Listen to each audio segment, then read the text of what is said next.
Это подкаст.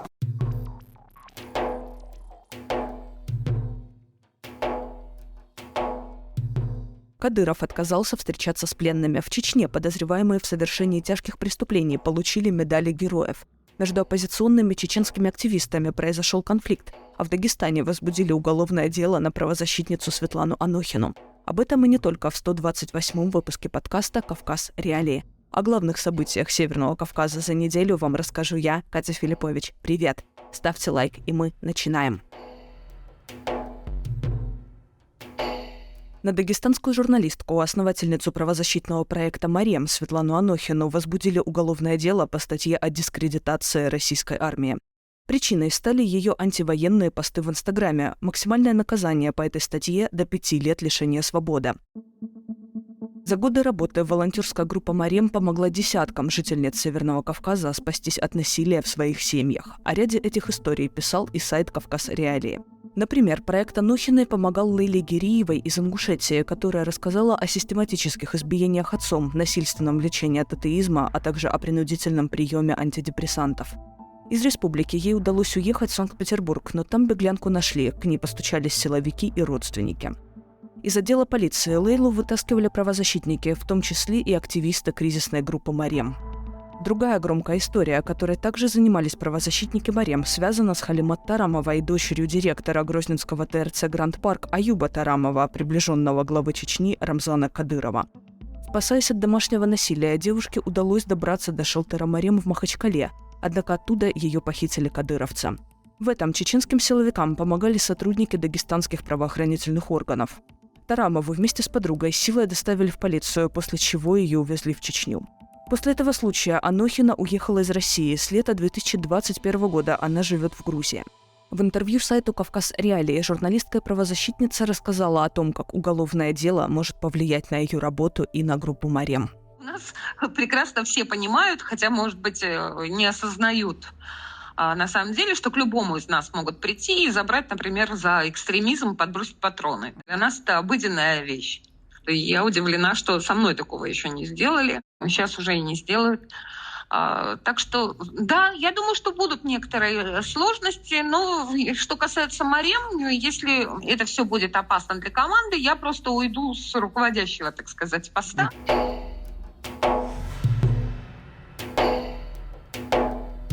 Высшую награду республики, недавно учрежденное звание Героя Чечни, получили 13 приближенных Кадырова. Самый известный среди награжденных в Грозном – это депутат Госдумы России от Чечни Адам Делимханов. В его отношении действуют международные санкции за нарушение прав человека и за участие в войне против Украины. Делимханов открыто угрожал журналистам, правозащитникам и критикам Кадырова. Также его связывают с несколькими убийствами по политическим мотивам. Самое резонансное из них – это расстрел оппозиционера Бориса Немцова у стен Кремля в 2015 году. Медаль Героя Чечни из рук Кадырова также получил брат Делимханова Шарип, начальник управления Росгвардии по Чечне, в отношении которого также действуют санкции. Героем Чечни стал и Руслан Геремеев, еще один подозреваемый в причастности к убийству Немцова. После расстрела российского политика бывший офицер МВД по Чечне исчез и вновь объявился только в начале полномасштабного вторжения в Украину в 2022 году. Вскоре он был ранен и попал в госпиталь, где его навестил Кадыров. С тех пор об участии Геремеева в боевых действиях не сообщалось. Во время награждения в резиденции Кадырова он был представлен как майор запаса. Еще один силовик, ставший героем Чечни, это полковник МВД по республике Султан Рашаев с позывным «Борец». Он вместе с Адамом Делимхановым замешан в убийстве в Москве в 2006 году подполковника ФСБ, командира чеченского отряда «Горец» Мавлади Байсарова, который открыто выступил против Рамзана Кадырова. В 2022 году Рашаев участвовал в российском вторжении на территорию Украины. Он был замечен в Донецкой, Луганской, Херсонской и Запорожской областях.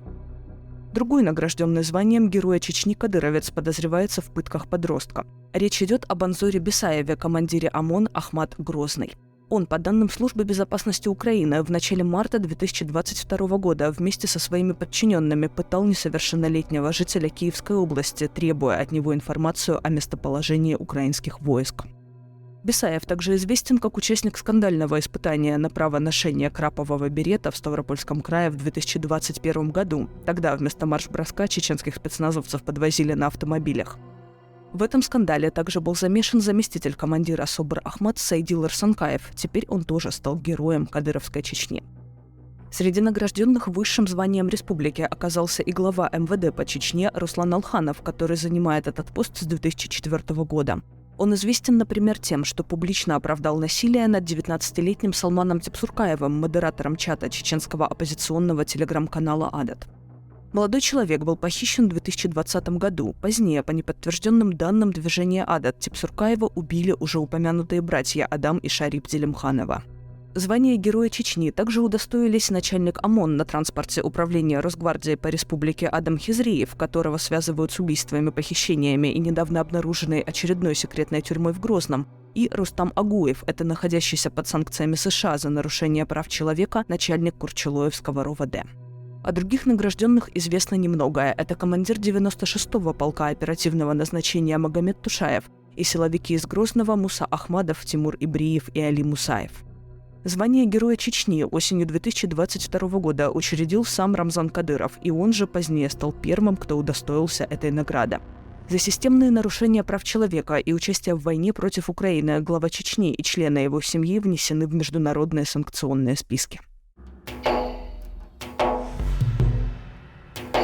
Рамзан Кадыров отказался от встречи с возвращенными из украинского плена чеченскими военными. Более того, он упрекнул их в недостаточной подготовке и заявил, что они должны вернуться на передовую и, цитата, «доказать, что не избегали боя». В Чечню были возвращены 5 сотрудников полка «Север Ахмад». Это Зелим Исмаилов, Жабраил Юнуев, Апти Тасуев, Салах Гайтамиров и Тамерлан Хамидов. Как заявляют власти республики, они провели в плену 4 месяца. С освобожденными встретился председатель чеченского парламента Магомед Даудов. В отличие от главы республики, он назвал бывших пленных истинными чеченцами, цитата, «которые показали пример мужества и верности родине». Конец цитаты. При этом заслуги в освобождении бойцов Даудов полностью приписал Кадырову. Глава Чечни отреагировал иначе. Он заявил, цитата, что у чеченского воина не должно быть никаких причин оказаться в плену. За месяц до этого Верховный суд России признал сдачу в плен при возможности сопротивления преступлением. В отчете американского изучения войны аналитики назвали реакцию Кадырова на обмен пленными попыткой укрепить имидж жесткого силовика. Конец цитаты. При этом в августе прошлого года в интервью сайту «Кавказ Реалии» украинский блогер Владимир Золкин рассказывал, что за пленных кадыровцев установлено самое высокое вознаграждение для бойцов ВСУ. Скачивайте приложение «Кавказ Реалии», чтобы оставаться на связи в условиях военной цензуры в России. Ссылки на приложение вы найдете в описании к этому выпуску подкаста. Оппозиционное чеченское движение «Адат» обвинило чеченских блогеров Тумсо Абдурахманова и Хасана Халитова в получении крупных сумм от окружения Рамзана Кадырова. По версии «Адат», деньги были переданы от организаторов покушения на критиков главы Чечни. Вскоре Абдурахманов опубликовал свою версию произошедшего, в которой заявил, что обманул киллеров, сняв постановочное видео. Начнем сначала. В конце ноября прошлого года появилась информация об убийстве Абдурахманова. 5 декабря в телеграм-канале «Адат» было опубликовано подтверждение гибели блогера, но без указания источника сведений. После ноябрьского исчезновения Тумсо Абдурахманов вышел на связь спустя 3 месяца. В феврале на его канале появилось новое видео. А спустя еще 2 месяца история с его исчезновением обросла новыми, неожиданными подробностями. Создатель движения «Адат» Ибрагим Янгулбаев опубликовал видео, в котором рассказал, как в декабре прошлого года, вскоре после появления первых сообщений об исчезновении Тумсо, с ним связался некий Башир Албагачиев и попросил о помощи. По словам Янгулбаева, тот сообщил, что является посредником между властями Чечни и киллерами, которые получили заказ убить Абдурахманова и еще одного блогера Хасана Халитова, который также перестал выходить на связь. Однако Кадыров не поверил исполнителям и потребовал доказательств смерти оппонентов. До их предоставления 5 киллеров держали в секретной тюрьме. Об этом сообщил Адат Албагачиев. Он просил движение опубликовать пост о смерти Тумсо, якобы чтобы доказать заказчикам исполнение убийства и чтобы те отпустили киллеров. По словам Янгулбаева, Албагачиев рассказал ему, что за то, чтобы Тумсо залег на дно, цитата, ему передали $800 тысяч. Движение «Адат» получило от Албагачиева $50 тысяч. Вот что говорит об этом Янгулбаев. Мы ему помогли, чтобы спасти его людей. А когда эти люди этих людей Кадыров освободил, а эти люди не уходили, ждали денег. Мы говорили им, что вы оттуда не уходите. И тогда этот человек сказал, что, мол, они ждут деньги, так как надо Тумсо отдать и так далее. И мы уже начали сомневаться в этих людях. Таким образом, люди из Грозного, делясь крупным гонораром за убийство, фактически купили временное молчание оппозиционных активистов Абдурахманова и Халитова, заявил Генгулбаев. Спустя несколько часов после публикации видео на канале Адат Абдурахманов выложил ответный ролик.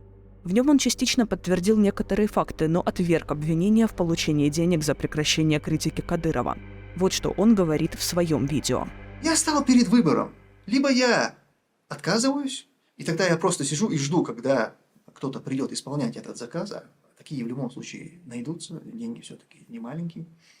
Либо я беру это все в свои руки и делаю попытку обвести Кадырова вокруг пальца. Редакция «Кавказ Реалии» обратилась к Абдурахманову и Хасану Халитову с просьбой прокомментировать информацию движения «Адат», но не получила никакого ответа. Ряд других СМИ также приглашали блогеров в прямой эфир, но не дождались реакции.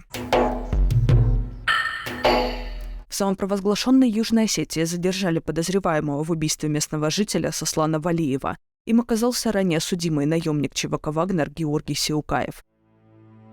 Убийство произошло вечером 17 апреля. На Валиева напали с ножом. От полученных ран он скончался в больнице.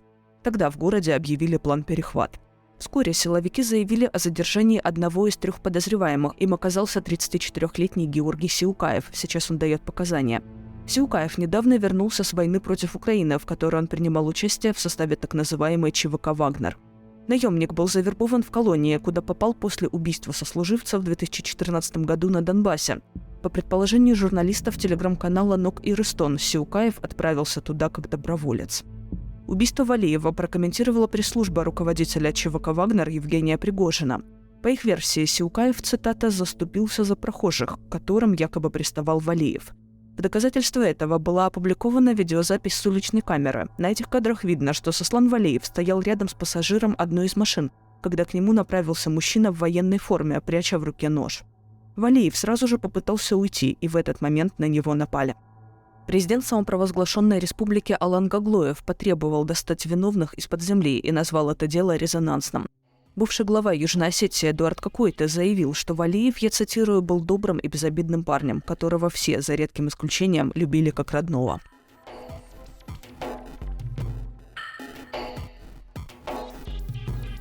Это были главные новости Северного Кавказа за неделю. Подписывайтесь на нас там, где вы слушали этот выпуск, и ставьте нам лайки. Это поможет нашему подкасту расширить аудиторию. Для вас этот выпуск провела я, Катя Филиппович. Пока.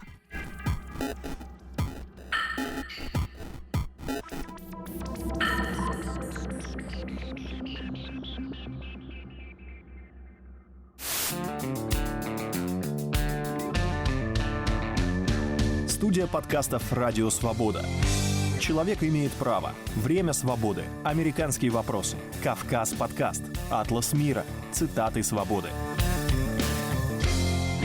Скучно не будет. Слушай на всех подкаст-платформах. Просто надень наушники. Подкасты «Радио Свобода».